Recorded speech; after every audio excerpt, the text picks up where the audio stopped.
Assalamualaikum warahmatullahi wabarakatuh. Perkenalkan, nama saya Arik Musaid dari Ilmu Reproduksi Ternak B, kelompok 10. Pada acara 2 ini, kita akan membahas tentang gametogenesis dan uji kualitas semen.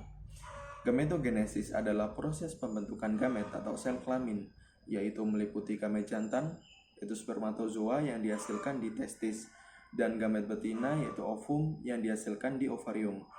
Proses pembelahan sel yang terjadi ada dua, yaitu mitosis dan meiosis. Pada pembelahan mitosis, menghasilkan sel baru yang jumlah kromosomnya sama persis dengan sel induk, yaitu bersifat diploid. Sedangkan pada meiosis, jumlah kromosom pada sel baru hanya bersifat haploid. Gametogenesis ada dua, yaitu spermatogenesis untuk ternak jantan dan oogenesis untuk ternak betina. Uji kualitas semen merupakan suatu tindakan yang perlu dilakukan untuk melihat bagus tidaknya kualitas semen yang dihasilkan.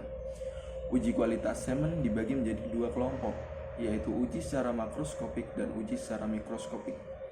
Uji secara makroskopik yaitu pemeriksaan semen secara garis besar tanpa memerlukan alat bantu yang rumit. Sedangkan uji mikroskopik memerlukan alat bantu yang cukup lengkap, karena tujuan dari uji mikroskopik adalah melihat kondisi semen secara lebih mendalam lagi.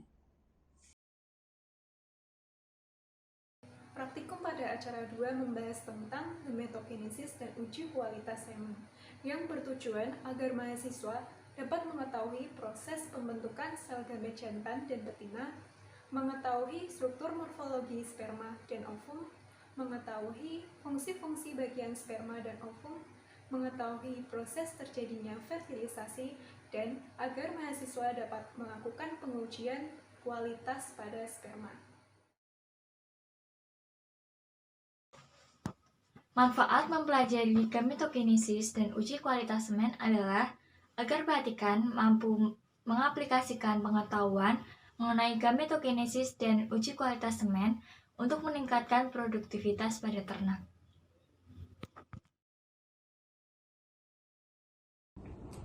Materi yang digunakan pada acara praktikum gametogenesis dan uji kualitas semen menggunakan alat yaitu mikroskop, objek glass, covered glass, pinset, pipet, beaker glass, hemositometer, tabung Appendorf, aluminium foil, tisu, hand counter, gunting, bunsen, korek, dan alat tulis, serta bahan yaitu semen beku, eosin, NaCl fisiologis, dan alkohol 70%.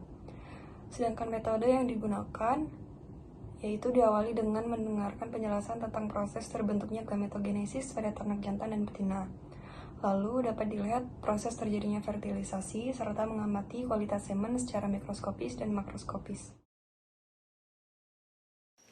Perkenalkan, nama saya Muhammad Tirafizini. Di sini saya akan menjelaskan morfologi sel gamet jantan. Sel sperma dibagi menjadi 3 bagian: kepala, badan, dan ekor. Kepala sperma terdapat akrosom. Akrosom merupakan bagian sel sperma yang letaknya di bagian kepala sperma. Akrosom mengandung beberapa enzim hidrolitik seperti hyaluronidase, proakrosin, akrosin, sterase, asam hidrolase, dan corona penetracing enzyme atau CPE. Enzim-enzim yang ada di akrosom memiliki peran penting dalam membantu sel sperma dalam menembus sel telur atau ovum saat terjadinya fertilisasi. Bagian kepala sperma selanjutnya ialah nukleus. Nukleus merupakan bagian sperma yang mengandung materi genetik berupa DNA. Nukleus memiliki fungsi sebagai pembawa informasi-informasi genetik yang diperlukan untuk karakteristik individu baru, mengontrol pertumbuhan sel, mengendalikan metabolisme, serta tempat terjadinya replikasi dan transkripsi DNA. Di dalam nukleus, terdapat cairan bernama sitoplasma. Sitoplasma merupakan cairan koloid yang berada di dalam kepala sperma, tepatnya berada di dalam nukleus. Sitoplasma mengandung molekul organik seperti lemak, protein, dan karbohidrat.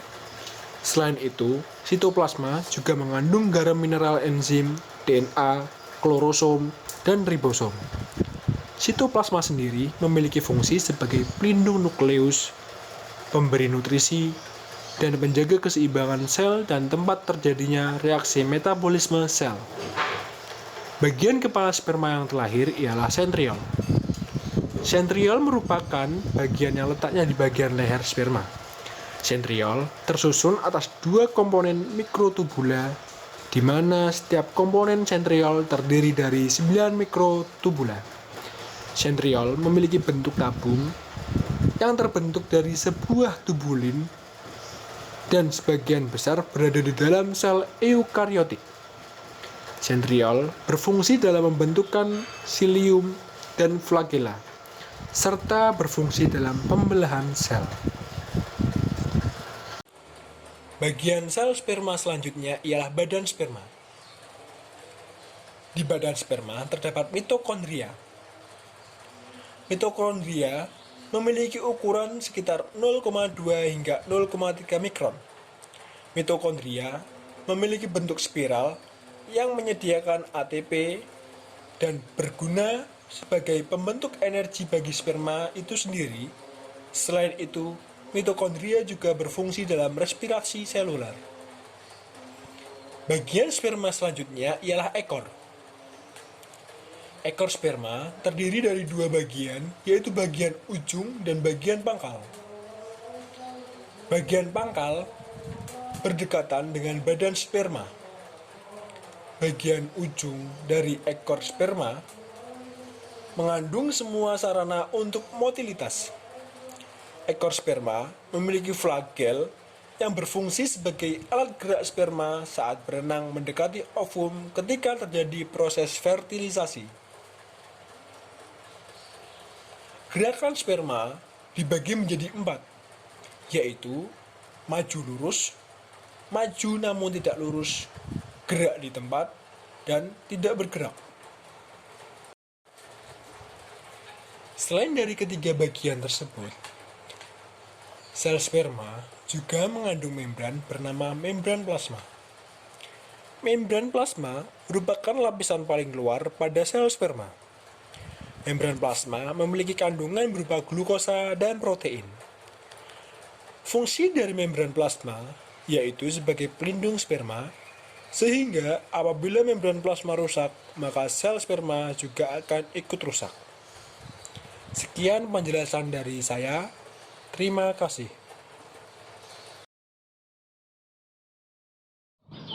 Assalamualaikum warahmatullahi wabarakatuh. Perkenalkan, nama saya Nima Lestari, NIM 23011010131302305.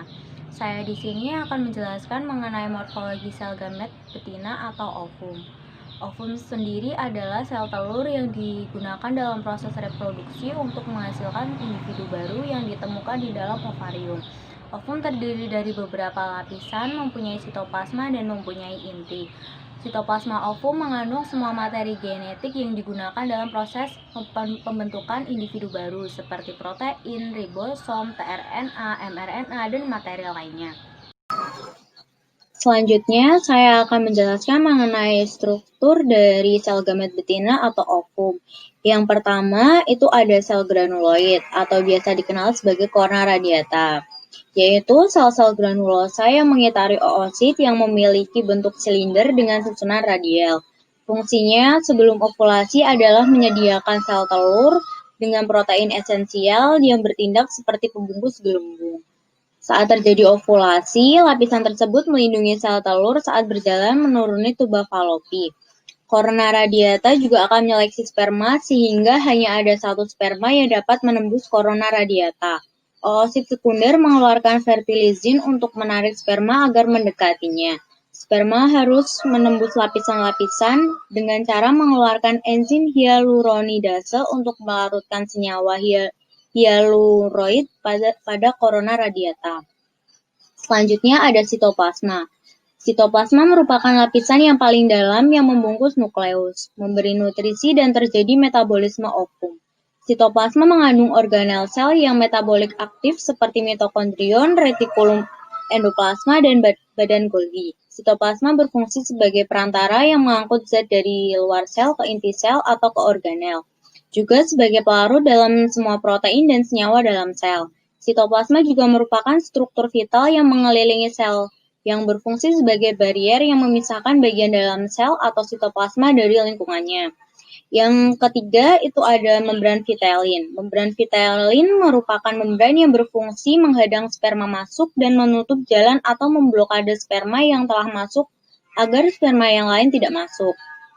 Fungsi lainnya adalah untuk difusi atau pengangkut aktif. Membran vitelin juga berfungsi sebagai pembatas yolk dengan albumen yang tersusun oleh keratin dan ovomucin sebagai kekokohan kuning telur saat proses pembentukan telur. Selanjutnya yang keempat ada zona pellucida. Zona pellucida adalah lapisan ovum ketiga yang berfungsi sebagai pelindung dan tempat seleksi sperma. Zona pellucida juga merupakan glikoprotein yang membungkus oosit. Lapisan glikoprotein utama dari lapisan telur dikenal sebagai protein pengikat sperma. 4 protein pengikat sperma utama atau disebut juga reseptor sperma terdiri dari ZP1 berfungsi menghubungkan ZP2 dan ZP3. ZP2 sendiri berfungsi memediasi pengikatan sperma berikutnya. Sedangkan ZP3 berfungsi untuk memungkinkan pengikatan sperma spesifik spesies. Dan ada ZP4. Zona pellucida bersifat mudah ditembus karena memiliki lapisan yang tipis yang memungkinkan protein dapat dicerna oleh enzim proteolitik seperti tripsin dan kemotripsin. Yang terakhir itu nomor 5 ada nukleus.